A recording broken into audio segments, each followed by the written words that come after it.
글로벌 외신센터입니다. 간밤에 뉴욕 증시 혼조세로 마무리를 지었는데요. 일단 아직까지는 인플레이션 관련 키워드들이 굉장히 많이 나오고 있는 상황입니다. 국내외 시장에서도 계속 반영이 되고 있는 모습인데 말씀 주신 세 가지 내용들 위주로 함께 외신 체크해 보겠습니다. 김민아 캐스터와 함께합니다. 어서 오세요. 안녕하세요.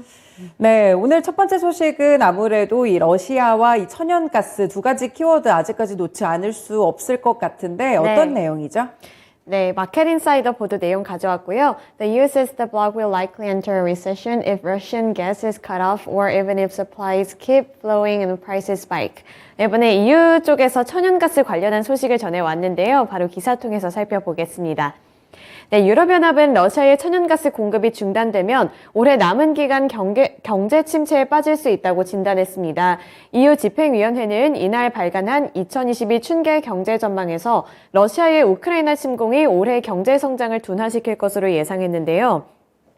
이 EU 집행위는 러시아로부터 에너지 공급이 계속되고 또 에너지 가격이 크게 더 오르지 않을 경우에 유럽 경제가 그때서야 계속 성장할 수 있을 것이라면서 올해와 내년의 유로존의 성장률을 각각 2.7% 그리고 2.3%로 예상을 했습니다. 이렇게 가정을 했을 때 성장을 할 수 있다고는 하지만 이 역시 이전 전망치였던 4%와 2.8%에서 모두 하향 조정이 된 수치인데요. 현재 천연가스와 여러 가지 에너지 부문에서 유럽이 겪고 있는 문제는 상당히 크다고 볼 수 있겠습니다. 이 EU 집행위는 러시아로부터의 천연가스 공급이 중단될 경우에는 EU 경제가 침체될 수 있다는 점을 이렇게 경고 사인을 날린 건데요.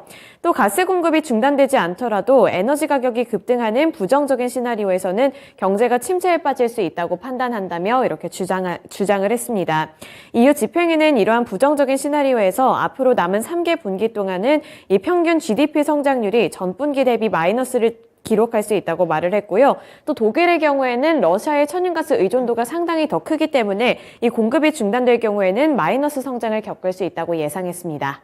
네, 이렇게 에너지 가격이 폭등하는 속에서 EU 쪽도 역시나 예외가 아니었네요. 어려움을 좀 겪고 있는 모습인데 이렇게 되면 인플레이션에다가 경기 침체까지 우려가 되면 스태그플레이션 여기에 대한 우려감이 좀 커지지 않을까 이런 생각도 듭니다. 이 물가 상승이나 임금 상승률에 대해서도 좀 언급을 했다고요? 네, 그렇습니다. 물가 상승률 그리고 인플레이션 관련해서도 또 추가 발언이 있었는데요.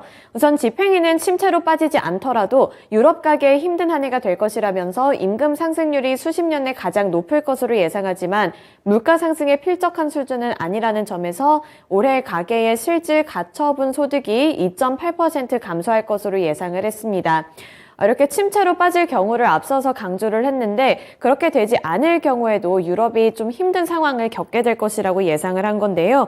여기에 임금 상승률 그리고 물가 상승에 대한 상관관계를 한 번 더 짚어주기도 했습니다. 이 유럽 집행위원회에서는 유로존의 인플레이션이 올해 6.1%를 기록할 것으로 예상한 가운데 이는 지난해 겨울에 예상했던 3.5%에서 좀 많이 높아진 수치라는 점을 알 수 있었고요. 이 같은 전망은 EU와 러시아 간의 관계가 2023년 말까지 정상화되지 않을 것을 전제로 한 수치입니다. 따라서 러시아와 그리고 유럽 간의 관계가 어떻게 해소가 될지 또 어떻게 풀려나갈지에 조금 더 집중을 해야 될 것 같습니다. 네, 그렇군요. 결국에 에너지 관련해서 어느 정도 문제가 해소되려면 전쟁 이 부분이 좀 끝나야 될 것 같습니다. 이런 부분들 소식 체크해 보고요. 일단 두 번째로 보시면 어제 중국의 경제 지표가 또 발표가 됐는데 사실 그렇게 좋지는 못했습니다. 그런데 이제 시티그룹 측에서는 오히려 소비 회복세를 좀 전망하고 있다고요? 네, 그렇습니다. 더 가디언 보도 내용입니다. Shanghai to end COVID lockdown and return to normal life is June amid economic slowdown. 이번에 상하이에서 봉쇄 조치도 조금씩 풀리고 있는 가운데 중국에 대한 경제 전망치가 나름 긍정적으로 나왔습니다. 바로 그 의견 기사 통해서 살펴보겠습니다. 시티그룹은 중국의 소비가 이달부터 회복세를 보일 것으로 전망했습니다. 시티는 소매 판매 급감이 소비 모멘텀에 대한 우려를 불러일으킬 수는 있지만 상황이 바닥을 쳤을 가능성이 크다고 판단했는데요.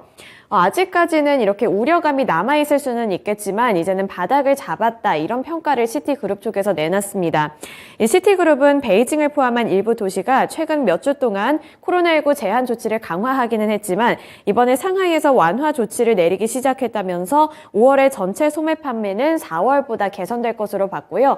또 가디언뿐만 아니라 여러 가지 외신 보도들을 확인해 보더라도 6월부터는 조금씩 경제 지표가 나아지고 또 소비 판매가 괜찮아질 것이라고 전망하는 내용이 많이 나왔습니다.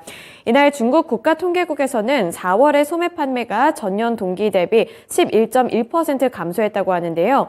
이는 전월치인 3.5%의 감소, 또 시장 예상치인 5.4% 감소보다 크게 낮은 수치라는 점에서 현재의 상황은 그닥 좋지는 않지만 앞으로 좀 이런 상황이나 흐름을 봤을 때는 나쁘지는 않은 흐름이라고 평가했습니다. 네, 일부 봉쇄 제한 조치에 조금씩 좀 풀리는 모습도 나타나고 있는데 중국 쪽 이번에 이렇게 경제 지표가 좀 좋지 못했습니다. 그래도 이렇게 시티은행을 포함해서 여러 은행들 측에서는 조금의 바닥을 짚었다 이런 모습까지 함께 좀 긍정적인 시그널을 확보해 볼 수 있었습니다. 네, 마지막 소식은 아무래도 방역 관련 키워드가 되지 않을까 싶은데 저희도 그렇지만 이제 점차 마스크 착용은 의무가 많이 해제가 되고 있는 것 같아요. 네. 사실 선제적으로 유럽 쪽에서 조금 더 많이 이루어지고 있는 것 같은데 어떤 내용이죠? 네, 말씀하신 내용인데요. CNBC 보도 내용입니다. Europe drops mask mandate for flights and airports, loosening COVID rules further.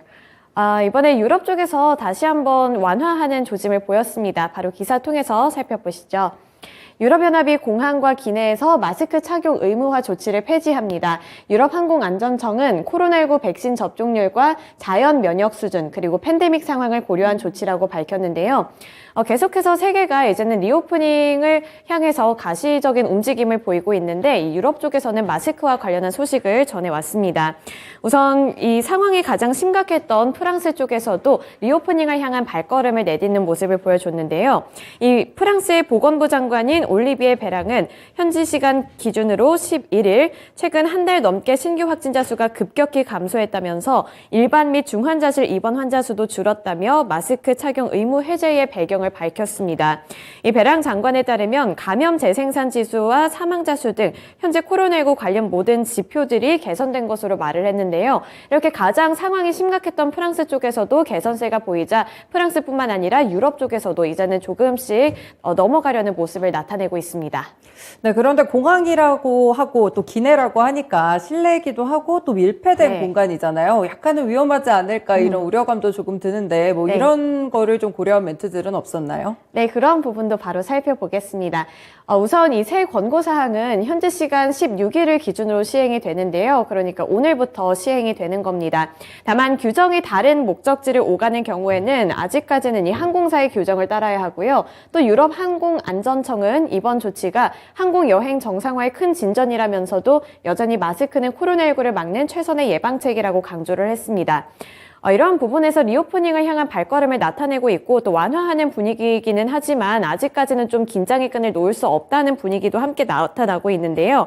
앞서 말씀드렸던 이 프랑스의 베랑 장관도 이 사안에 관해서 이 항공사는 재량껏 출발지나 도착지의 보건 규정에 따라서 이 기내에서의 마스크 착용 여부를 결정해야 한다고 말했습니다. 이렇게 엄격한 자가격리에 대해서도 아직 다 끈을 놓지는 못하는 모습을 나타내줬고요. 또 유럽의 질병예방통제센터는 이 프랑스의 대중교통 내 마스크 착용 의무 해제에 대해서 조심하라는 경고 메시지를 보내기도 했습니다. 이 남아프리카에서 시작됐던 오미크론 변이 바이러스의 하위 변종을 좀 들면서 아직까지는 우리가 완벽하게 좀 긴장의 끈을 놓기는 어렵다고 말을 한 거였고요. 또 출퇴근, 러시아워 등 사람들이 많이 몰리는 특정 시간대나 이러한 부분에서는 여전히 마스크 착용을 권고한다면서 기내 부분에서는 마스크를 이제 벗어도 되겠지만 일상생활 속에서는 아직까지는 방역수칙을 준수해야 한다고 말했습니다. 네, 그래도 코로나19를 바라보고 있는 시각 자체가 상당히 많이 달라진 것 같아서 이렇게 경제 정상화나 리오프닝 이쪽으로는 확실히 무게감을 두고 있는 소식이었던 것 같습니다. 네, 이렇게 세 가지 소식들 김민아 캐스터와 체크해봤습니다. 고맙습니다. 지금까지 글로벌 외신센터였습니다.